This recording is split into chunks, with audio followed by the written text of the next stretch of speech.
Olá, meus irmãos, domingo de Páscoa, domingo é dia do Senhor e hoje especificamente nós estamos celebrando a Páscoa, ou o dia em que Cristo ressurgiu dos mortos, sendo a nossa primícia e nos dando a esperança em relação ao nosso porvir e ao nosso futuro. Que alegria ter você conosco e que privilégio ter você no nosso canal. Nós vamos meditar neste dia sobre o tema Páscoa e nós o trataremos de maneira séria e nós mostraremos aquilo que de fato as Escrituras nos ensinam acerca desse dia. Eu gostaria de chamar a sua atenção para o texto de Êxodo, capítulo 12, do verso 1 até o verso de número 13.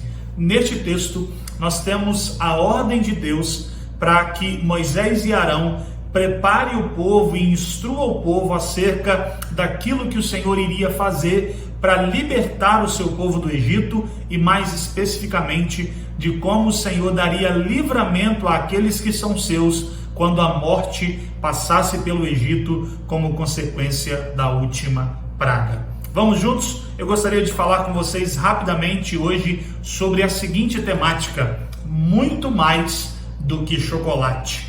Muito mais do que chocolate. Por que isso? Porque no mundo que nós vivemos, convencionou-se que a Páscoa é apenas o comer chocolates. É o momento em que nós nos alegramos ao mesmo tempo com as inúmeras oportunidades de deliciar coisas extremamente saborosas no que diz respeito a chocolates, no que diz respeito a ovos de Páscoa, no que diz respeito aos próprios coelhinhos de chocolate, e nós sabemos o quanto isso gera dinheiro e o quanto a indústria investe nisso. Se você me perguntasse qual é o problema em ovo de Páscoa, qual é o problema no coelhinho, qual é o problema nisso tudo? É o chocolate em si? Eu te diria que não. Na verdade, o chocolate não tem nada a ver com isso. A grande questão é que toda esta cultura e tudo isso que se levanta na data de Páscoa, na verdade forma como que uma cortina de fumaça e esconde de nós, muitas vezes, o real significado da Páscoa. Se você conversar com algumas pessoas da sua igreja, você vai se surpreender com a resposta delas quando você as questionar sobre o que é a Páscoa. O que é a Páscoa? Você vai se surpreender, porque se convencionou que a Páscoa é tudo isso que nós estamos vivenciando nesses dias e nós nos esquecemos do seu real propósito. É por isso que eu gostaria de convidar você para refletirmos sobre isso. A Páscoa é muito mais do que chocolate. A Páscoa, meus irmãos, ela é uma das mais antigas festas judaicas. Normalmente, a Páscoa ela era celebrada no primeiro mês do calendário anual judaico, do mês de Nissan ao mês de Abib, meses que correspondem ao nosso mês de abril, o mês de abril no nosso calendário.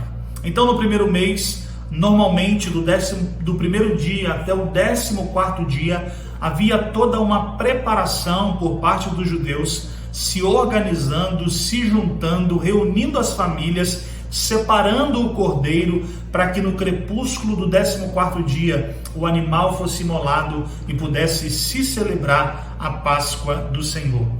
A Páscoa do Senhor foi instituída pelo próprio Deus e o texto de Êxodo capítulo 12 nos descreve a forma como Deus ordena esta Páscoa e por que ela foi essencial na história do seu povo. O contexto é um contexto de libertação.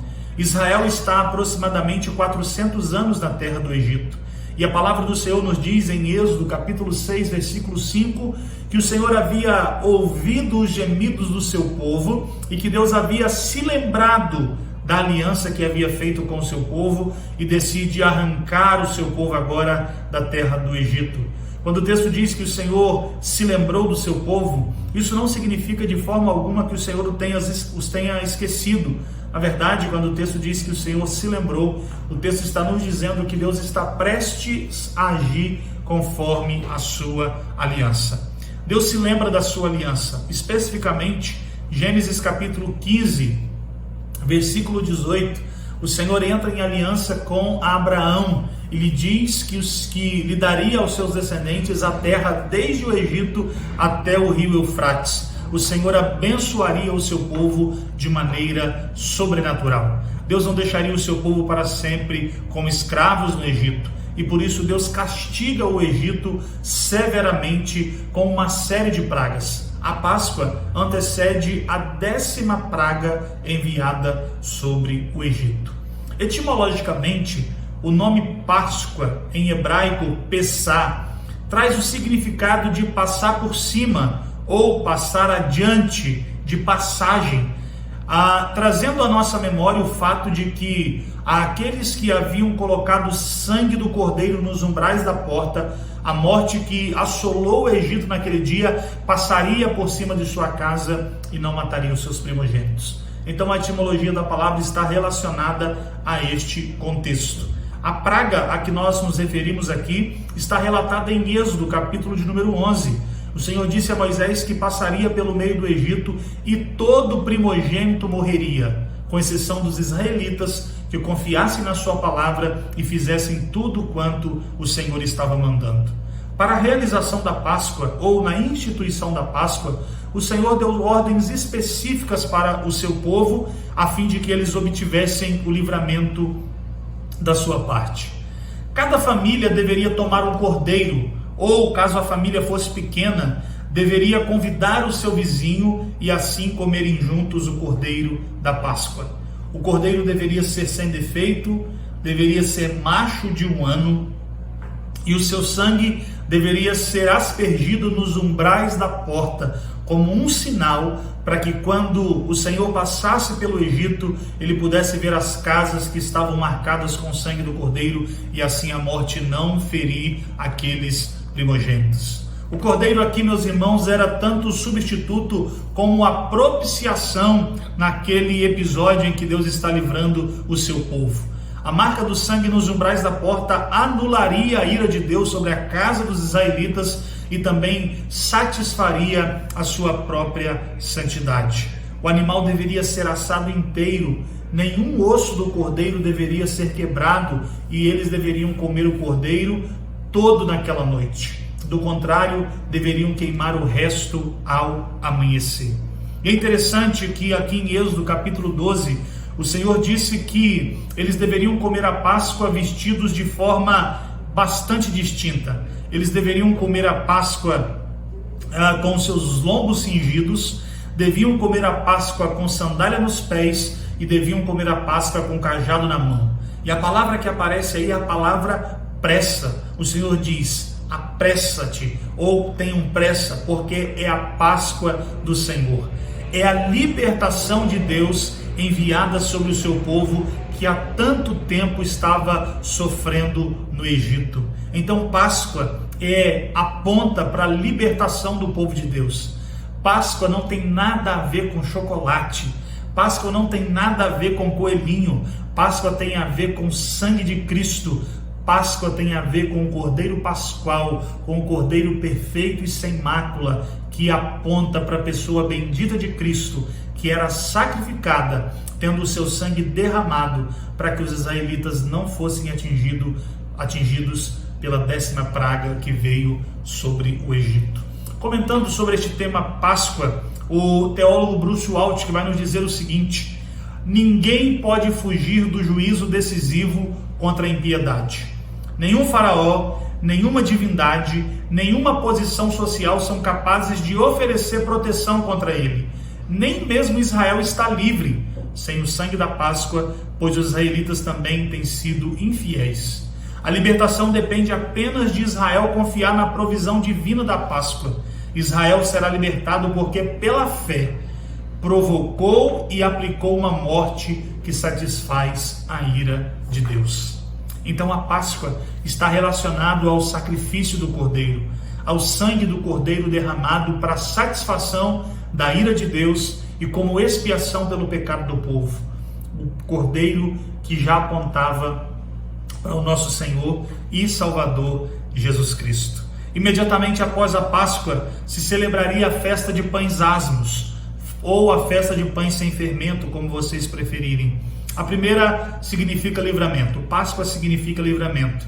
A festa dos pães asmos significa e representa a fuga do seu povo do meio da terra do Egito. Deus estava operando a libertação do seu povo. Deus estava arrancando o seu povo com mão forte. Então a Páscoa aponta para isso, aponta para libertação, aponta para cuidado, aponta para zelo e aponta para aquilo que Deus estava fazendo para o seu povo. Isso é a verdadeira Páscoa. O que nós temos visto nos nossos dias não é a verdadeira Páscoa. A Páscoa não tem nada a ver com isso. A Páscoa aponta para o Cordeiro de Deus que veio resgatar o seu povo, se aplicando a nós.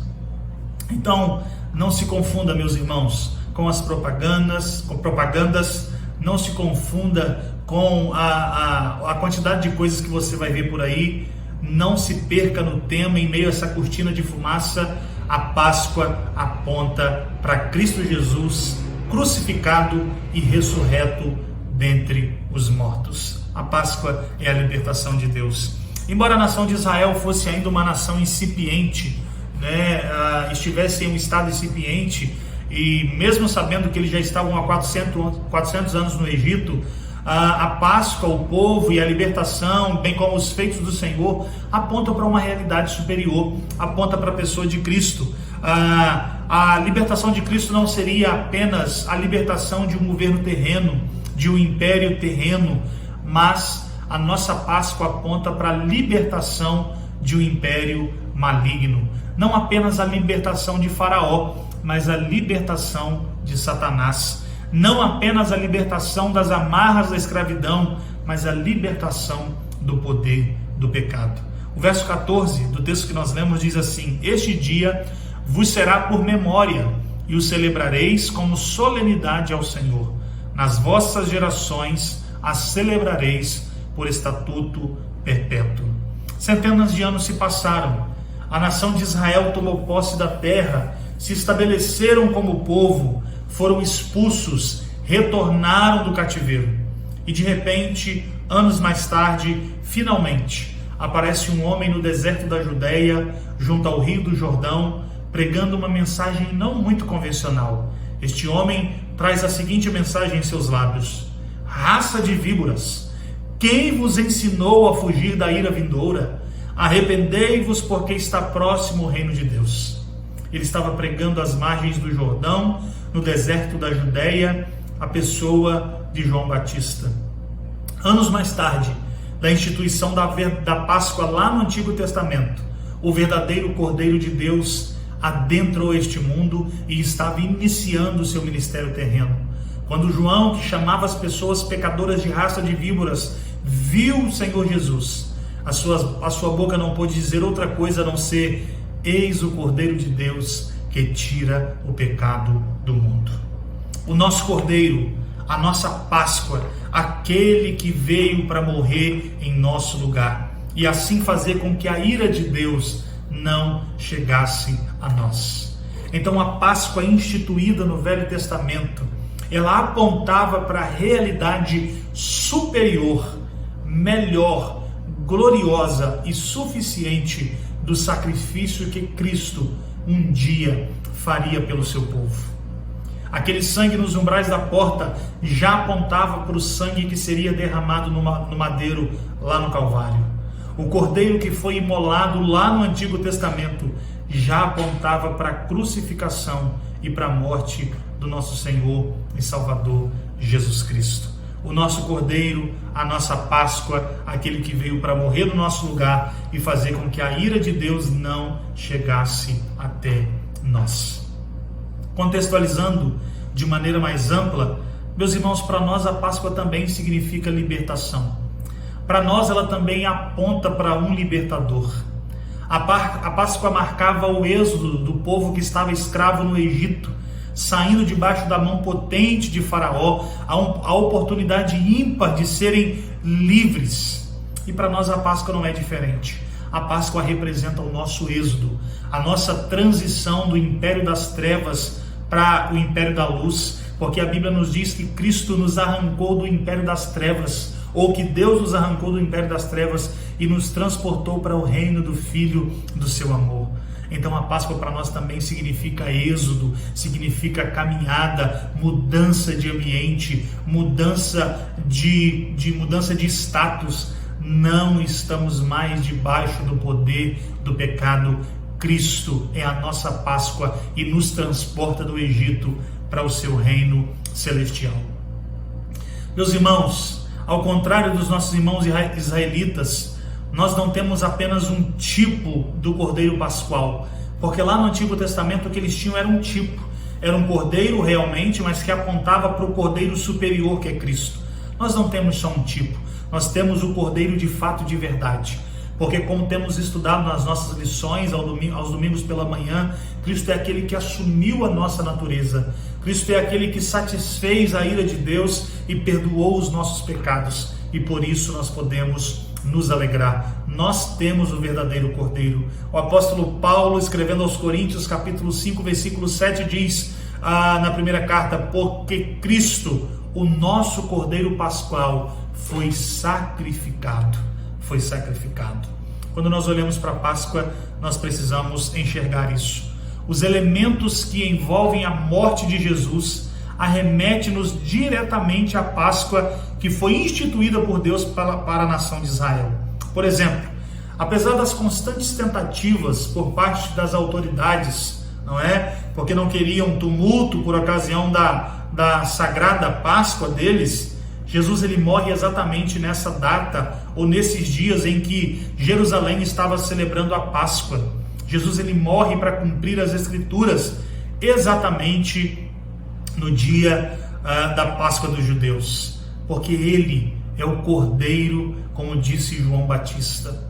A Páscoa nos arremete e nos traz à memória outras coisas, quando nós aplicamos o seu real significado à pessoa de Jesus. O Cordeiro deveria ser sem mácula, e Jesus publicamente foi examinado, questionado, indagado, e mesmo que tenham levantado falsos testemunhos, mentido, feito uma série de atrocidades, no final tiveram que reconhecer, à semelhança daquilo que disse Pilatos: não vejo neste homem crime algum. O Cordeiro da Páscoa deveria ser perfeito, e Cristo é o Cordeiro perfeito. Não havia mácula nenhuma nele, ele era perfeito, santo, imaculado, o nosso bendito Cordeiro. Quando nós olhamos para a Páscoa do Antigo Testamento e continuamos a refletir sobre o significado dela e o seu apontamento para Cristo, nós observamos, meus irmãos, que o Cordeiro deveria ser comido por um ato de fé como o grande livramento que estava por vir. Na casa que houvesse menos pessoas, deveriam se unir com outros e comerem juntos. E quando nós olhamos para Cristo, é exatamente o que Cristo faz.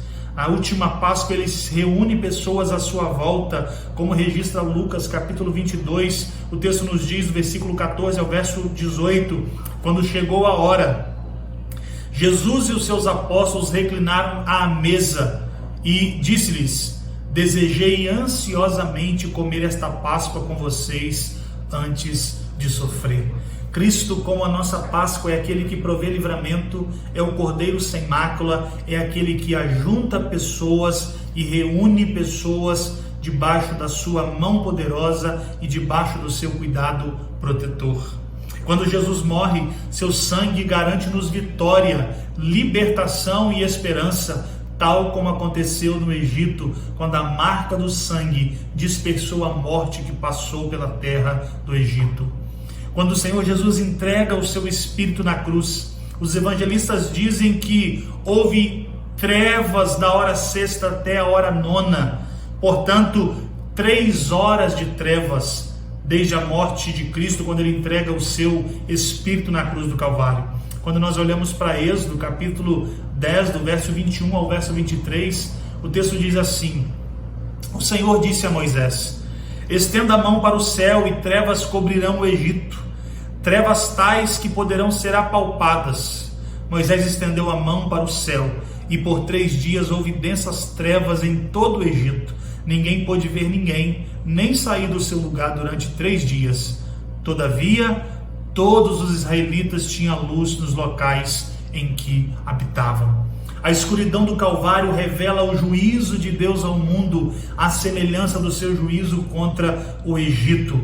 Mas ao mesmo tempo, a escuridão que assolou a terra por causa da morte de Cristo representa a luz para os cristãos e para aqueles que creem na sua obra. É a luz para o povo de Deus. O véu se rasga e agora nós temos acesso ao trono do Pai. A luz de Deus brilhou para nós, enquanto o mundo foi obrigado a ver trevas, porque haviam crucificado e matado o Filho de Deus.